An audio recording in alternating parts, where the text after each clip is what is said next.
Josh, after the disappointment of Lords, how keen are you to put the records straight here? Yeah, you summed it up. All of us are pretty disappointed after the first test, so we've put that behind us. We've had our discussions, and we're looking forward to the second one here at Nottingham. Putting in the work, doing everything we can, rebuilding, and going hard forward into the next test. How much is the confidence taken a hit, though, when you lose a test in that manner? It's disappointing, but it's test cricket at the end of the day. It happens. It happens to the best teams in the world as well. It happened to England, Australia, India. So just for us to happen and just how we're going to bounce back is going to be most important. And you're a team that has pedigree when it comes to bouncing back, not least against Australia in January. Can you harness that? Yeah, it's something we can look at. It happened the same time in Australia at that time, and we came back and we won the test match. So if we can replicate that, all of us will be really happy. But it's not going to be easy again.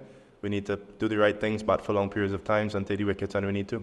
Is it fair to say the batting is the big area that needs improvement, particularly playing here in these conditions on a pitch that's going to favour seam as well? We don't know what's going to come, but obviously the batting didn't stick their hand up. A few of us can stick our hands up, say we got a few soft dismissals. Moving into the next test, I think that's where the key is either getting 20 wickets and obviously putting enough runs on the board for the bowlers to bowl at.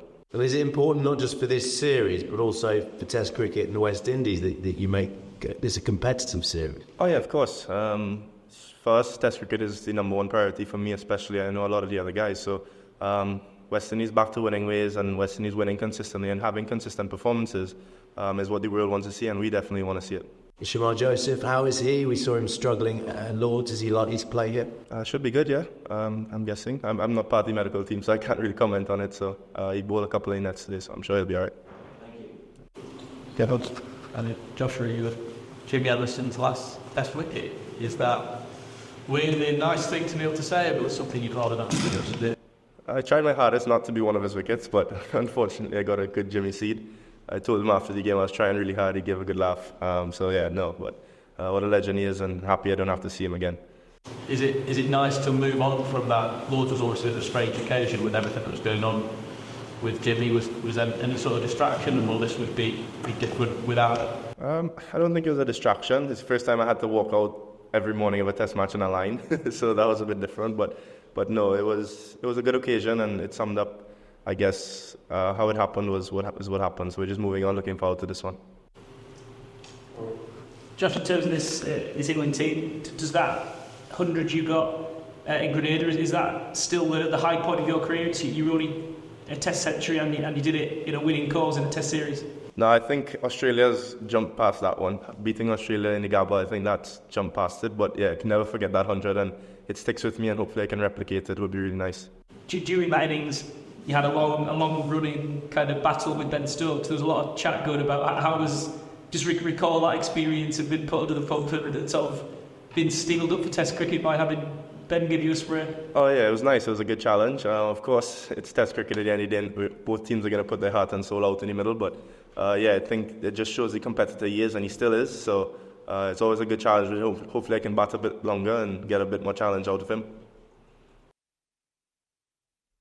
You just talking about Jimmy there. Are you, as a batting group, are you actually grateful that he's no longer around? I mean, we saw last week the levels he's still at, but England have made a decision not to, they've made a decision not to have him in the team rather than the other way around. Are you grateful that he won't be at the top of his mark this week? At the end of the day, it's cricket. Whoever they put out, we have to play. So unfortunately, yeah, he's retired. It's nice to see the back of him, but if he was still playing, we're still going to go about it the same way it was. He's just another bowler. Obviously, what he's done in Test cricket is phenomenal, but at the end of the day, it's just numbers, and he's still a person, and he can have bad days.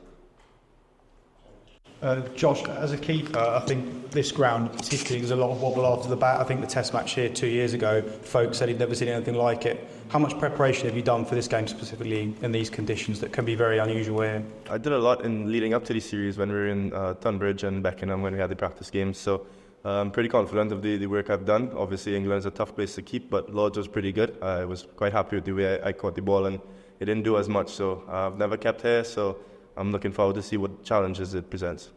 Okay. Josh, you spoke before about getting together and talking about Lords and then putting it past him. What were those discussions like? Because I suppose the scorecard looks pretty brutal, but there were a couple of things in there that looked promising. Yeah, obviously there are quite a bit of positives. It might not look like it, but we've took a few positives. A lot of guys got starts and just didn't carry on.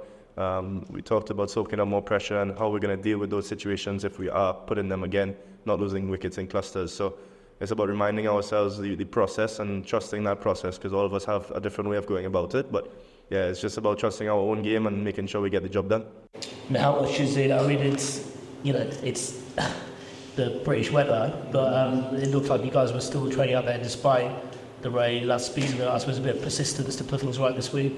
Yeah, we played in a bit of drizzle in Lords, and it gets a bit like this a lot of the time. So to get some practice in these conditions, it's probably going to hopefully come into our favour at one point or another. But yeah, just putting in the work as much as we can. Do you feel like a senior player on this West Indies side now? Because I'm just looking at, for example, there's Crane, there's Jason, there's yourselves. There's only 3 guys that made Test centuries. You've got about 20 odd caps now. Do you feel like a senior player now? Oddly enough, yes and no. But yeah, I'm in the front row of the team picture now, so that says a lot. But yeah, I like to think that I've played enough, I have a bit of experience. Obviously, I don't know everything. I'm far from knowing everything about Test cricket, so I'm still learning off Craig and Jason and Azari especially. But yeah, I hope to see that some of the boys can ask me some questions and they look up to see games I've played. And just in terms of West Indies, England, they've talked about Dewey Anderson retiring now because they're looking ahead to the Ashes. Do you find that kind of channeling in other teams talking about something that's miles away, is that a little bit strange when all the opponents right here in the country and Australians, they're talking about the Ashes? No, that's their biggest fixture, I would say, of their calendar. So if they're looking forward, they're looking to groom some players and make sure that they have their team ready for then. So I don't think it's wrong of them at all, or it doesn't hurt us. I don't study it especially. It's just we still have to play the cricket. If they take us for granted, we might get a win. Or we can win the series. So for me, I take that as a favour.